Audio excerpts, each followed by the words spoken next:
so much things to say. Pastors can speak. Pastors can speak forever. Ladies and gentlemen, it gives me great pleasure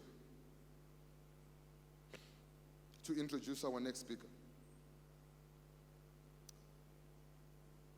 A man who I respect so much. Who I respect so much. If you try to read his profile, inotoda wakatogara pasi. Vane jealous motopinda pamadrip nekumwa mapirizi eBP. But George Manyere is a Zimbabwean national. He's not from America, he's from here. He's an entrepreneur, an investment banker with significant experience in mergers and acquisitions in Zimbabwe and sub-Saharan Africa. Previously, he used to be in the United States of America, and at that time he was in charge of a fund which controlled over 400 million US dollars, not bond. 400 million. Everybody say million. Mm-hmm. He has worked and founded so many companies. Brainworks in 2008. Co-founder of the MK Group. He has listed on the stock market, has got interest in hotels, financial industry, banks, transport, logistics, advisory services. He has listed Brainworks on the Johannesburg stock market. Panakambo listo ere business rage all right, Panakambo listo ere kwa register of companies.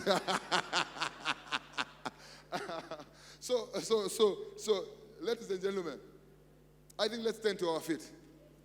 We've got one of the most brilliant minds in this nation when it comes to business. And we are so honored. He actually came from Zambia last night just for this. Last year he was coming from Rwanda on his private on a private plane just for this conference. We are honored, ladies and gentlemen. And you are here for free. A brilliant mind. Are you hearing what I'm saying? Kungomona is just a blessing. Are you hearing what I'm saying?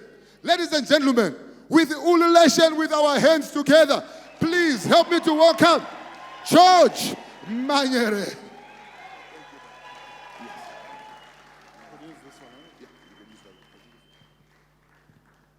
Hello? Yeah.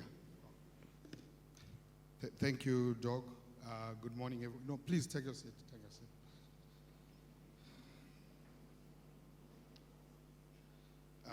Well, I now feel that I don't need to be introduced. I'm part of the ministry.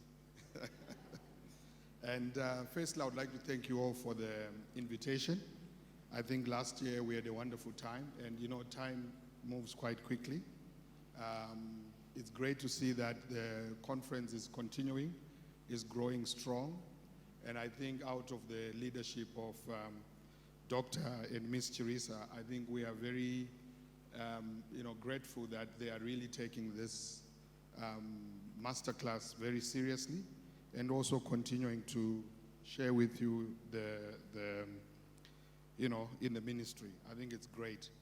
So I know we want to have a lot more time to take your questions. So I'm just going to cover a few things today. I think the topic that has been chosen is quite interesting. I think it's a very relevant topic. It's a very practical topic which relates to all of us. So I like topics like that because we want to try and make a difference to each other. And my hope is that through tackling this topic, I will be able to share some experiences, practical experiences, and then we can also address a couple of your questions. I think when I read this last night, and I have to admit, so I was away the whole week, and my wife had to keep on reminding me every day. Like last year, it was the same thing, and said, Friday, you have to make sure that you arrive. So I got back last night around 8 or so. And I said to her, please, can I see the program? What are we talking about tomorrow? Okay? I was so happy to see the topic because it's something that, honestly, I just have to speak about my life experience, okay? And what we experience each and every day. And I think it's a very, very practical, relevant topic. So, you know, when you look at a dream, I think all of us growing up from a very tender age, we all had dreams. And I think one has to ask themselves, what are those dreams? And obviously there are some qualitative dreams or dreams which eventually can get solved through qualitative, and some which have to be enumerated into numbers. And as you grow up over time, you realize that, and I'm yet to see a study of this, what percentage of our life ends up translating into dollars and cents? Does anyone have an idea? Just quick question. Just what? Maybe Doc, you can answer that. Okay. But the answer is simple. It's unfortunately the majority of our life. Because everything we do at the end of the day translates into dollars and cents. So when you look at our dreams to fund, or how can we fund our dreams, at the end of the day it will end up being about how are we advancing ourselves personally to be able to afford and achieve various goals that we've set in our lives. Whether it's for yourself, whether it's for your family, anything you want to achieve. So we're going to go into some deep basics because it's the basics that achieve success. It's not the depth that you have to go into. If you get the basics right, you'll be able to get somewhere, okay? So in my view, a big part of the dreams that we have, it's about dreaming of what life do we want to have? How do you want your life to look like? Okay? I mean, can you imagine? You can dream and say, you know, I had my dream. I wanted to marry my wife right there, or to find a good wife, okay? But, you know, it cost me a lot of money, right? So, you know, even if you want to have a good family, you want to have kids, at the end of the day, it all comes down to money. You want to become somebody, you want to build a ministry, you want to advance the word of God, it costs money. You are never going to build a church and you don't invest cash. You know, I was, you know, looking at the pastor when he was talking about tithe. You know, it's one of those topics that someone, you know, people start cringing. But it's not, because when you look at the investment that has been done to sustain a business, everybody has to participate in one form or another, because you're all sharing a common goal, which is advancing the word of God, which is developing each other's lives. And in as much as the founders can invest a lot, the ministry must support. And that's how we operate in business. It's the same principles. If you can't do it by yourself. And some of the contribution is qualitative and some of it is quantitative. All those other people's variables that you got out there, they all make up the aspects of developing a good life. And I think we're going to spend quite a bit of some time, you know, looking at this. So when you look at how do we fund our dreams, to most people today, I think you have wonderful dreams. You have a lot of things you want to do. But you'll probably find out that the majority of us, it all comes down to one thing. You know, we have great dreams, but we don't have enough money to fund the life we want. Okay? And this is the thing. You know, you have our country full of opportunities, but the common excuse is always, there are opportunities, but we don't have money. But you can't have money unless you create the money, right? So we have to understand this principle very critically. You cannot start with money. You have to start with knowledge. And we will spend some time on those basic steps of what are the things that you need to do to be able to build some wealth, to become, you know, in that 4 clusters that were put here, poor, middle, rich, wealthy. There's nothing wrong. We all started being poor. We all started in one, okay? The fact that we are all sitting here and we are not in the village, which I can bet 99% of us here, we started there. We started our grade 1 Kumushandit, right? But we are here now. It's because we are migrating towards 1 to 2 to to 3 to 4, right? And it's not impossible. Some achieve 3 and 4 at a tender age. Some achieve 3 and 4 later in their lives. The bottom line is you are pursuing that within the quest of your life. So you must never give up. It's a journey, and it's a long journey. It's not a short journey. Some are born in wealth, and they inherit a lot of money. So on day one, they already have money to fund their dreams. But why is it that they still fail?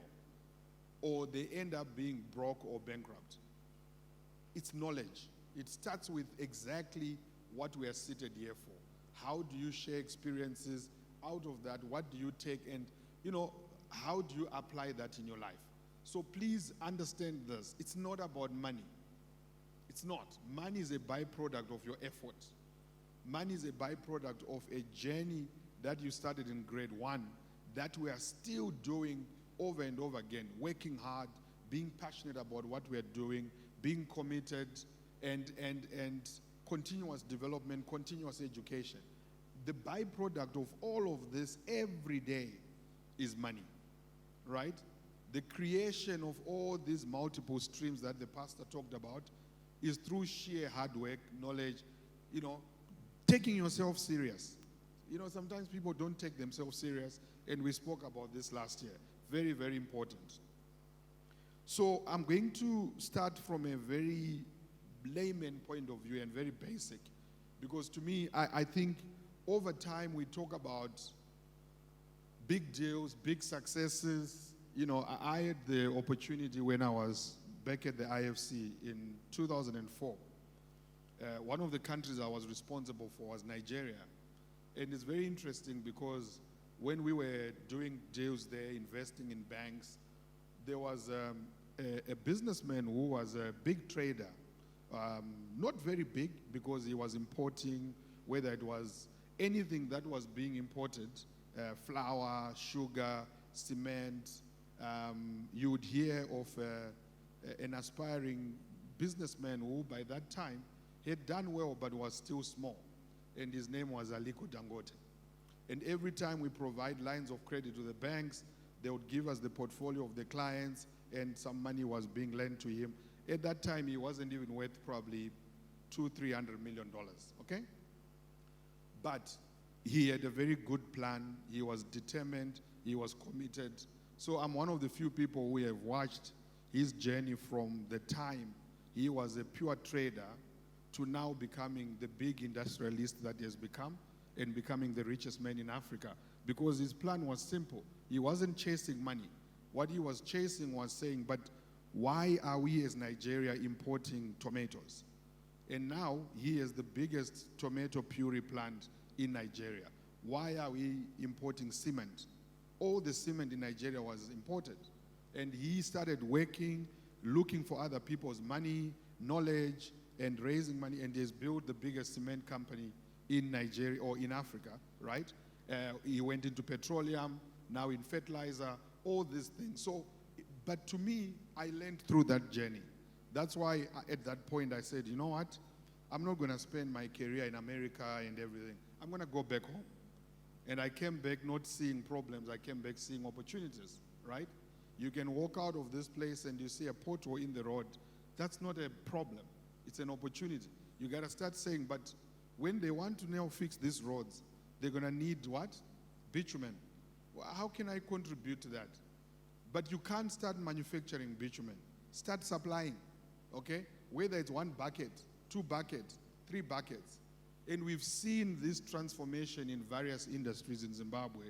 In the petroleum industry, we had that experience. Back in the days, you'd only buy fuel from what? BP, Shell, 4 or 5 Total. Then you had all people coming, next thing, this one is starting with a drum. They're in a corner, they're supplying, a jerry can. And some of those guys now have service stations all over the country. So the point is that anything is possible, but you can only do it by starting to invest in yourself and in your knowledge. I never started my main business that we listed on the JSC by calling it Brainworks for no reason, because to me, the only capital that I had was the brains, right? And if the brains are working, we can create value, right? And that applies to all of us. And to me, that's my fundamental principle. We live by that right now. So before I go into the quantitative things, the first thing that you can understand, or you have to understand, that is critical in funding your dreams is utilizing your brain. Very critical. I mean, the pastor mentioned, it's funny, if you look at the idle time you spend posting, talking to this one, or things that are completely not productive, if you used all of that brain power to things that move you towards being productive, you can start addressing some of the key things that you want to make your life better. So it starts with you. It starts with you, and it's all in here. And you don't have to be the most intelligent. Education is a basic thing that we all need to do. We've seen a lot of dropouts. You don't have to reach A-level or you have 5 degrees or everything, but you need a certain minimum level. Don't think you can succeed without it. It catches up. You need it, okay? And never think somebody will tell you, no, I'm a dropout, I'm successful. No. You need it up to a certain level. And when you have it and you start applying it and you're succeeding, you're going to keep on investing in yourself. So I want you to pick that first point. Understand that it starts with your brain, okay? Because some of the things I'm going to share with you now, you won't understand it if you don't want to use your brain, right? So let's go through a couple of steps that I think are very important in a journey to funding your dreams. It's a journey. It's not a once-off event. There's one critical discipline that is important, and it's a key first step that all of us have to start working. Start by sitting by yourself and saying, how do I create a budget for my life? Okay? Because you are already living. Okay? You are already living. But the critical foundation to any plan is to build a strong foundation. And that foundation is about putting together a budget. A budget, you confront it, it tells you how you are conducting yourself, how you are living your life. What are you spending the resources that you have? What are you doing? Why are you short of money? Why do you not have 3 months of that safety net that the pastor mentioned? So it's a critical analysis that gives you the honest truth about who you are. What are you doing, right? And sometimes, people don't want to have that discipline. Just put it down on paper. But it's tracking your spending, right? And you will see where the connection is. Because when you don't have a tracker of your spending, you don't know how much you are earning, where your money is going, how do you allocate your money properly to invest in the future to be able to achieve your goals and fund your dreams at the end of the day. So we can't talk about, oh no, just go to the bank and you get money, you fund your dreams. Let's start with, how are you spending today? Okay? So it's a very simple, basic thing. Start with that. Just know, I get my paycheck, how do I spend the money? Or how should I spend the money? That's your budget. From there, you're going to realize that you need more revenue streams. Because you see that it's not enough. You're going to see that, but I have all these dreams. I earn $1,000. After I've paid rent, I've paid fuel for the car, I'm only left with $100. But my dreams need $10,000. So a budget helps you to create that foundation. From that, what's the next thing that you're going to do? You have to critically analyze your spending now. Because you have to now say, how do I decrease my spending? Where am I spending recklessly or in things that are completely not necessary? All right? Because that's one thing that we take lightly. And you look at the most developed countries in the world, or, I'm going to be, in fact, that's a very good example. When you look at white people and you look at us as black people, sometimes the difference is pure discipline on financial management. Simple. Murungu atenge something chasingakwanise afford. And in general, if we compare on a basic level. And that's why at the end of the day, their ability to save and then invest is driven by that discipline of living your life within a budget, and then using that budget to manage to have a financial strategy of your own, and then embarking on a effort to decrease your spending, right? And I think we have come a long way as black people, and we are getting there. It's knowledge, because data, we never had that knowledge. Just to simply say, have a budget, let's cut spending there, let's allocate our resources where we feel we will fund our dreams in future, okay? Then, the moment you start openly dealing with issues of decreasing spending, you have a budget, you will start seeing that, but now I can start saving, okay? Because now you know your budget, you've scraped out all the useless other stuff. Now you are saying, let me actually save, right? Because when you cut down, you're not losing. You're cutting down, you now have excess. Now you have that excess, you say, where do I save it, right? Whether you start putting $100, $500 a month, or $200 or $20, you are now saying, but why am I saving this money, okay? Then that's when you start having your brain working to say, I'm now pursuing a certain goal. Because saving alone, random saving, is very bad, okay? You must save towards a goal. That's another critical thing. Don't just save money, I'm just saving. Why are you saving it, okay? You're going to save and say, you know, I want to finance the, you know, whether it's taking my kids to university, or whether it's buying a house, or buying a fridge, buying a, you know, anything, or investing in anything that you believe will multiply your wealth down the road. So avoid random saving, set every goal for any saving that you pursue, because that's very, very critical. It's a very simple thing, but people always get it right. Some of these inspirations or lessons just relate back to, you know, Kumusha. You look at Anna Mama, they will have that society, I don't know what they are called now, where them are rounds. And they will do these rounds and categorically say, you know, my round, up to now, you go Kumusha, Mumbama, right? The finishing was gradual because they saved their goal-orientated savings. Very important, yeah? And when you do that, you find out that, imagine now, I mean, I'm 46, I've been working for the last 28 years. If I had a goal-oriented savings and investment plan from the time I was 18, 20, nothing would have been impossible. Nothing. Even if you run some numbers and say every month I was saving $50, you do the maths, right? So it's that discipline that we just have to understand that these things are not complex. It's the basics. Start from those basics.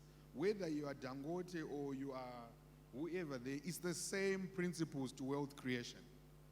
Okay? The numbers will differ, but the principles are the same. Okay?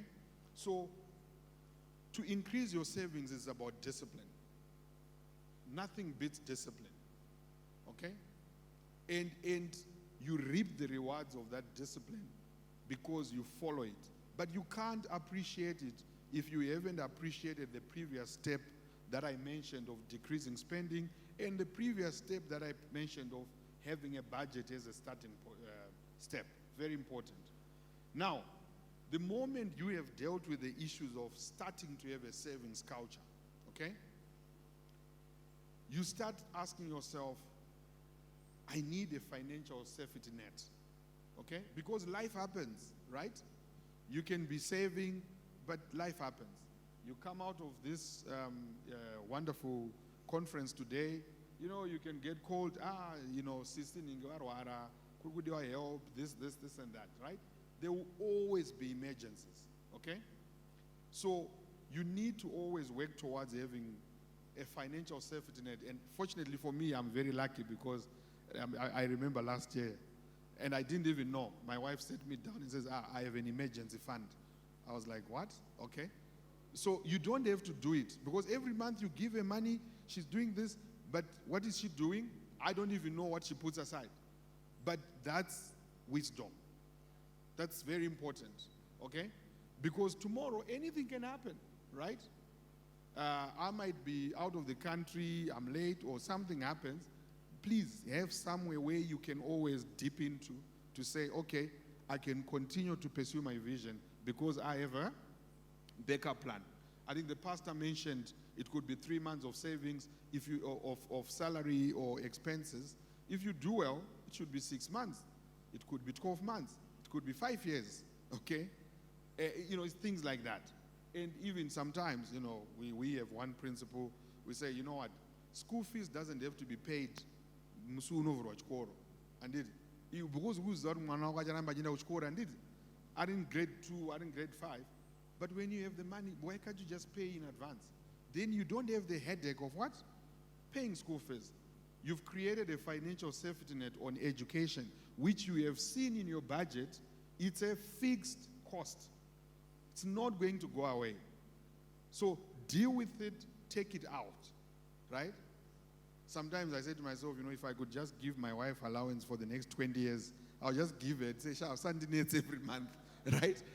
But it's a part of my life. If I could do it, I would rather do it. But when you do these things, it frees you up, right? To then think strategically and think logically. The next step, which is critical, is debt. Okay? Right. Whether we like it or not, we have to function with debt at some point. Okay? It's important to find access because, like I said when I started, everyone fails to fund their dreams because we don't have money. So yes, sometimes you can borrow and everything else, but critically, you are never going to be able to have financial freedom or fund your dreams if you are living on debt. Never, never. So it must be one of your critical goals that the moment you've gone through the previous steps, you start being deliberate in paying off your debt. Okay? Start being deliberate in asking and saying, the debt that I have, is it being applied towards productive use? Okay? Is it being applied towards prudent investment decisions? Okay? But don't live on debt that is for consumptive, because it completely wipes out your hard work, your savings, everything we've talked before can go out of the window purely because of debt. You understand? Very important. So in this whole conversation we're having, everything can fail purely because you are living on paycheck to paycheck, and all of that is being wiped out with debt, right? Of course, there are certain classes, where they will end up in perpetual debt because it's just difficult for them to come out. That's why even for us as bankers, we start working hard to ensure that at some point we keep reducing interest rates because you want your debt to be productive, okay? So for yourselves, it's very important that you are deliberate in saying, yes, I can grow my business, I can get debt. But that's why, as the pastor mentioned, employ the right people who are experts in certain areas and give them your goals. We have this journey, we have to fund our dreams, but our dream was never to pay interest to George for the rest of our life, okay? Because when you owe people money, you are living for them, you are working for them. So forget your dreams. You are never going to achieve them as long as you are indebted to a level that is unsustainable. Critical to understand that. So the moment you are at that level of dealing with your debt and paying it off, you are now starting the journey of wealth creation. Because at that point now, you're now asking yourself, what should I do with this wealth that I have? And it's important to understand, wealth is not billions, hundreds of millions, millions. Wealth is your savings, what you have. Understand that that is your first pot of wealth that you have, okay? And it comes in two forms. It's your intellectual capital, so the fact that we've been educated, we've gone to school, and we keep improving ourselves, we already have the basic critical asset of wealth creation, which is our brain. Number two, we now need a little bit of some money to apply that knowledge to grow. I've seen the pastor build, what he said earlier on his psychiatric business is a true story. I've seen it. When he started, he had a good idea. It was, a situation where you're seeing that young people are taking drugs and life is becoming whatever it's becoming. They need help, okay? But did he have all the money to do it? No. But he saw an opportunity. So his first level of utilizing his qualitative wealth was seeing the opportunity. But that opportunity needed quantitative investment, okay? And you now have to say, okay, how much of my little money do I have? And I can tell you, yes, he mentioned the 160, but he had put a little bit of his savings that he had, okay? You can't go to people and say, you are a venture capitalist, and we invest in a lot of business. But we always say, no, but what are you putting? You have a good idea, but I want to understand, what are you putting? It's not about the amount.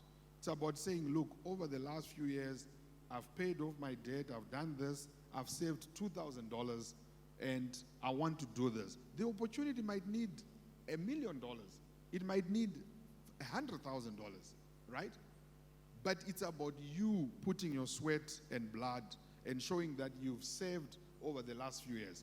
Then you now structure the deal to say, okay, it's your business, but we're going to structure it in a way that we give you most of the funding, okay? You still control the business, but we give you the balance as a loan to the business because we would have assessed the business that it can pay off. Please, now let's go ahead and you can live your dream. Let's build this business, okay? So never be discouraged by the quantum of your savings, okay? For me, I never came from a family where I had an inheritance and I had to take that inheritance and start investing it to build business. No. All I had was the qualitative wealth of education and the growth, the aspirations of wanting to do something and make a difference, right? And then you start working. So it's not difficult to create the dollars and cents, but you have to follow the steps properly and prudently, okay? Very, very important. Now, obviously, as you are now managing the wealth, that's why I said, the goal-based saving applies also to a goal-based investing model. You have to say, the wealth I have, how am I going to invest it? Okay? Why am I investing it? Now you start looking at your dreams and saying, I've always wanted to have this. I've always wanted to have that. I've dreamt of this. I've dreamt of this. I've dreamt of going on holiday, right? Okay? Now you say, fine, what am I going to invest into that will give me sufficient returns for me to be able to, live through that dream while I'm, I'm living life on this earth. So the quantums might differ, but the principles are exactly the same, all right? So in the next couple of minutes, we're going to spend a lot more time because you see now where we are. We've walked through a journey of saying, how do we create quantitative wealth? Now, whether it's 1,000, 1 million, 10 million, 100, it's now the same, okay? Because everybody goes through the same process. There's no rocket science. It's the same thing. And at the end of the day, now you're starting to fund your, all the different aspects of your dreams, right? Now, one thing that we've learned over time, and I really would like to encourage all of you to invest a little bit of some time in that. You cannot be a successful business owner or entrepreneur with zero knowledge on finance. Please, it doesn't work, okay? You need to have a certain level of understanding the finances of your business, okay? Because everything is about finances. It's about controlling how that money is earned and how that money is protected. Are we making a profit or not?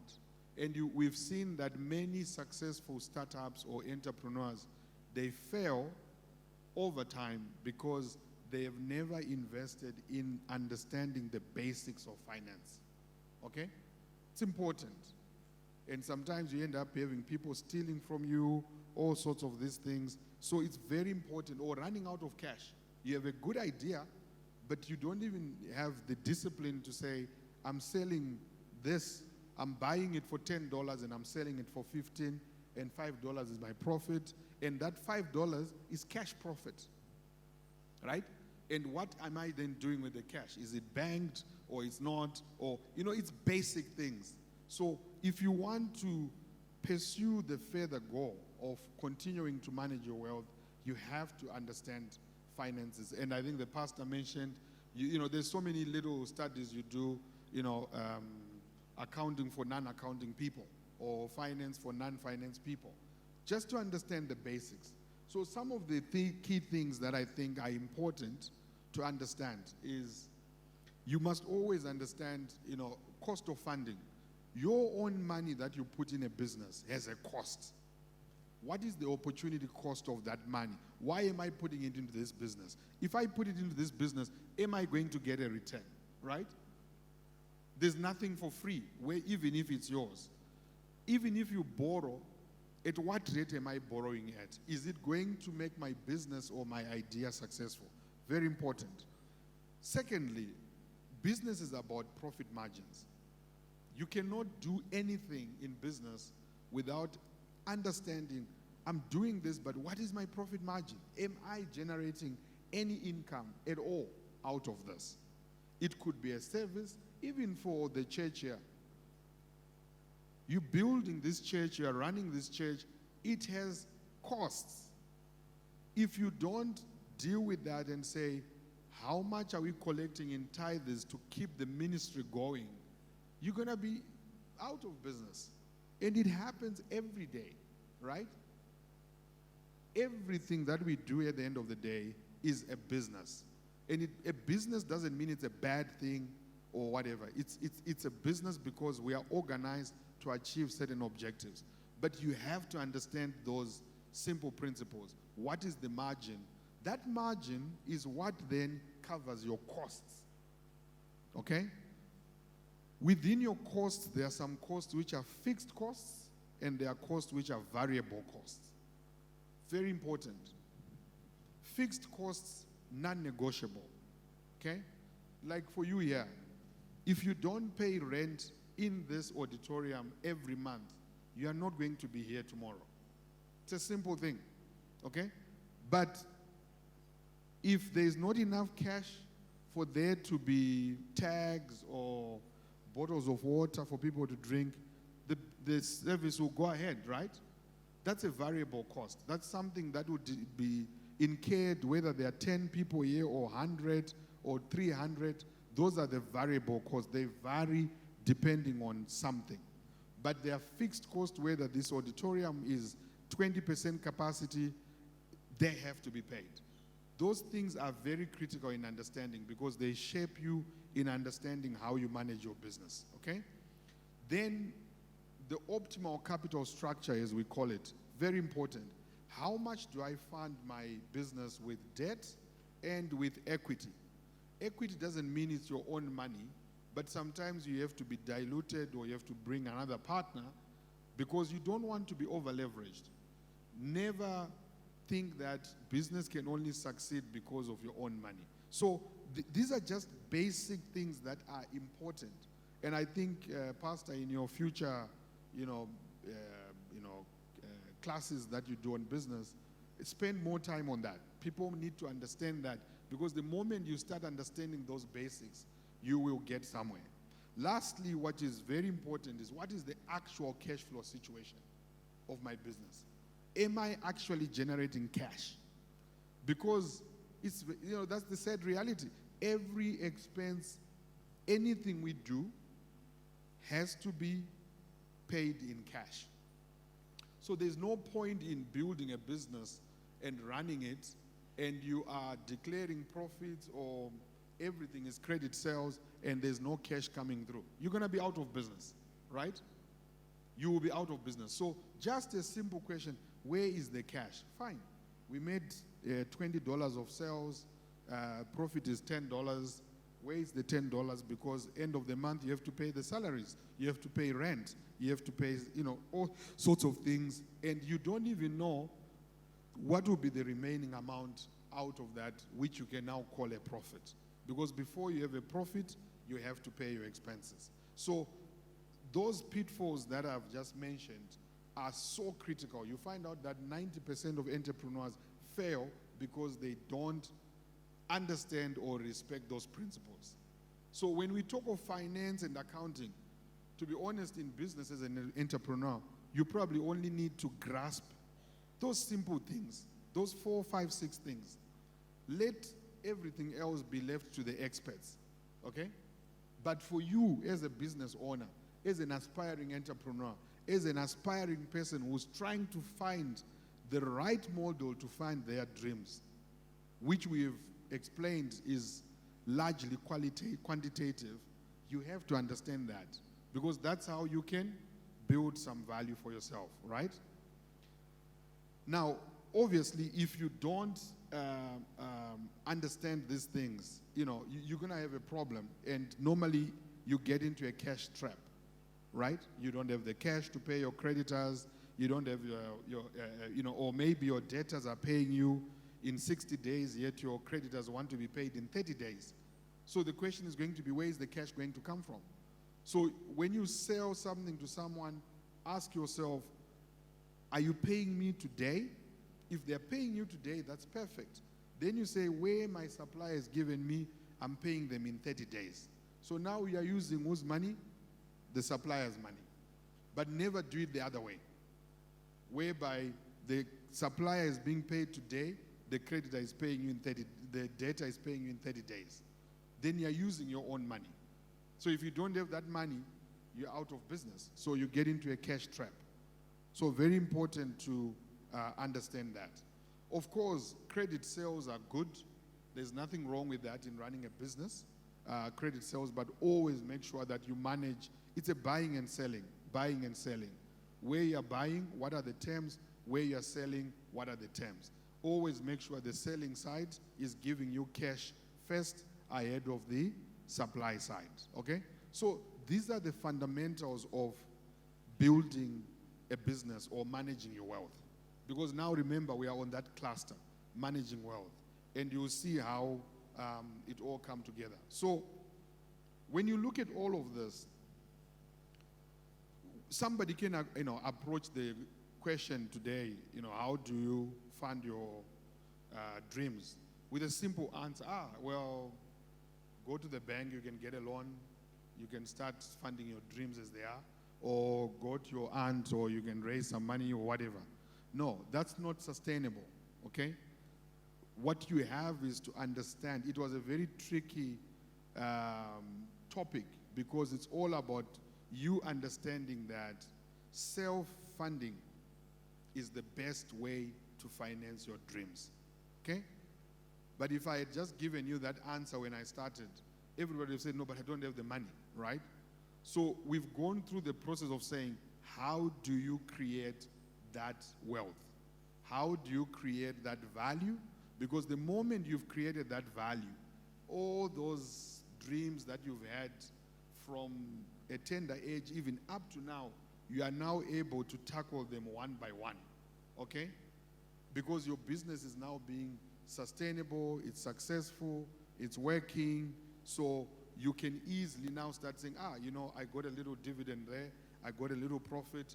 This year, I'm paying school fees for my son, I'm doing this, I'm doing that, I'm investing in a little business, I'm expanding.